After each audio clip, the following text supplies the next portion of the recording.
أعوذ بالله من الشيطان الرجيم بسم الله الرحمن الرحيم قد كان لكم آية في فئتين التقتا فئة تقاتل في سبيل الله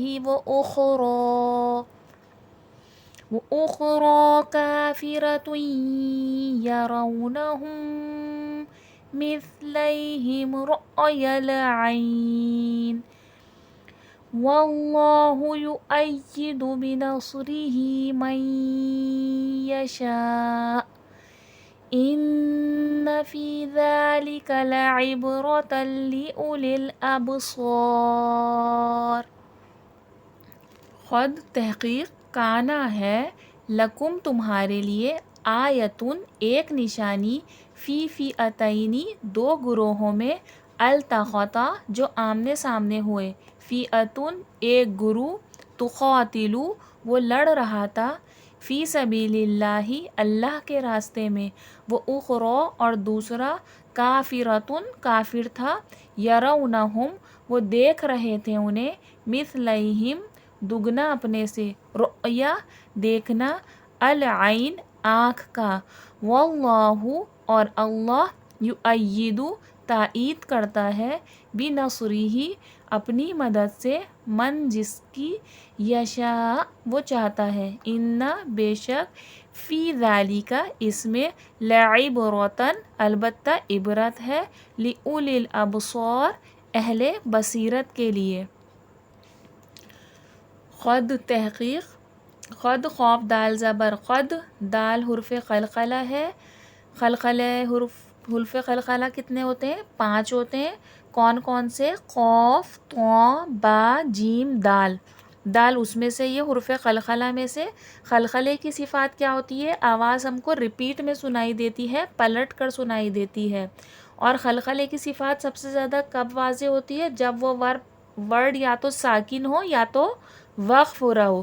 تو یہاں پر دال ساکن ہے تو آواز دال کی ہم کو پلٹ کر سنائی دے گی. قد قد. کانا کاف الف زبر کا الف مدہ ہے، الف سے پہلے زبر ہے، تھوڑا کھینچ کے پڑھا جائے گا.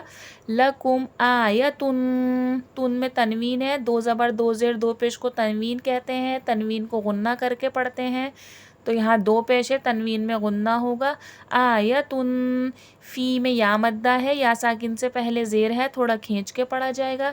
فی اتین التقطا تقطا میں تا الف زبر تا الف مدہ ہے. یہاں پر الف مدہ، واو مدہ اور یا مدہ کا وقف جب بھی ہوگا سیم ورڈ ہی ہوگا. جو ہم وصل میں پڑھیں گے یعنی کہ بغیر وقف کے جیسا پڑھیں گے وقف میں بھی ویسا ہی پڑھا جائے گا. تقطا. دیکھیں یہاں پر اگر یہاں تو نہیں ہوتا وصل میں پڑھا جاتا تو بھی یہ تقطا ہی پڑھا جاتا، اور وقف میں بھی یہ تقطا ہی پڑھا جائے گا. کیوں؟ کیونکہ یہ حرف مدہ ہے. الف مدہ، واو مدہ، یا مدہ کا قاعدہ ہے نا، یا الف مدہ کا قاعدہ ہے تو یہ سیم ویسا ہی پڑھا جائے گا.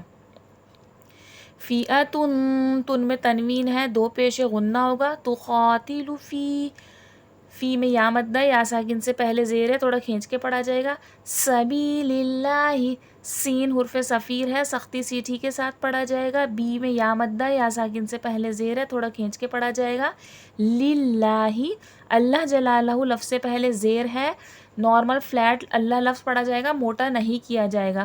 وہ رو پر کر کے موٹا کر کے پڑھا جائے گا، اور کھڑا زبر ہے تھوڑا کھینچ کے پڑھا جائے گا. کافرتوئیں کا میں الف مدہ ہے، الف سے پہلے زبر ہے، تھوڑا کھینچ کے پڑھا جائے گا. توئیں میں ادغام محال غنہ ہے، تنوین کے بعد یا نون ساکن کے بعد حرف یرملون کا کوئی بھی لفظ آئے گا تو یہاں پر دیکھیں یا آ گیا تو ادغام مع غنہ کا قاعدہ ہو گیا ہے، یعنی کہ اس ورڈ ایک آواز کو دوسری آواز میں داخل کر دینا، مدغم کر دینا، یعنی کہ ملا دینا. تا یا پیش توئیں ایک آواز کو دوسری آواز کے ساتھ ملا دینا. یرونہم میم پہ شد ہے، میم میں مشدد کا غنہ ہوگا. مثلیہم سا نرمی سے پڑھا جائے گا، اس کو مثلیہم سختی سیٹھی کے ساتھ نہیں پڑھیں گے، تا نرمی والا حرف ہے. مثلیہم رؤی العین رؤیل حمزہ پہ جزم ہے، تھوڑا جھٹکا آئے گا. واللہ، دیکھیں اب یہاں پر اللہ جلالہ سے پہلے زبر ہے، اللہ جلالہ لفظ تفخیم کر کے موٹا کر کے پڑھا جائے گا، واللہ. اوپر دیکھیں سبیل اللہ میں اللہ لفظ سے پہلے زیر تھا تو نارمل فلیٹ سبیل اللہ پڑھا گیا تھا، یہاں پر اللہ لفظ سے پہلے زبر ہے تو موٹا کر کے پڑھا جائے گا، واللہ یؤید بنصرہ، نون صاد زبر نص، حرف مستعالیہ ہے، موٹے حرفوں کا ورڈ ہے سوات، اس کو موٹا کر کے پڑھا جائے گا، ری ہی میں ہاں پہ کھڑی زیر ہے، تھوڑا کھینچ کے پڑھا جائے گا، من یشاء، مئی میں بھی ادغام مع الغنہ کا قاعدہ ہو رہا ہے، ٹھیک ہے. ان فی ذالک، ان میں نون مشدد کا غنہ ہے، فی میں یا مدہ یا ساکن سے پہلے زیر ہے، ذالک ذال پہ کھڑی زبر ہے، تھوڑا کھینچ کے پڑھا جائے گا، لعبرۃ، عین حرف حلقی سے ہے، حرف حلقی 6 ہوتے ہیں، حمزہ ہا، عین ہا، غین خو، عین حرف حلقی کا ہے اور حلق کے درمیانی حصے سے ادا ہوگا، وسط الحلق سے عین ادا ہوگا، اس کو حمزہ کی طرح عبرۃ فلیٹ نہیں پڑھیے گا، عین کا پراپر ساؤنڈ دیجیے گا، لعبرۃ، اور با میں بھی خلخلے کی صفات واضح ہوگی، رۃ لأولی الابصار، اب با میں یہاں پہ بھی خلخلے کی صفات واضح ہوگی، آواز پلٹ کر سنائی دے گی، صاد حرف مستعالیہ ہے، موٹا کر کے پڑھا جائے گا، اور صا میں الف مدہ بھی، الف سے پہلے زبر ہے، تھوڑا کھینچ کے پڑھا جائے گا.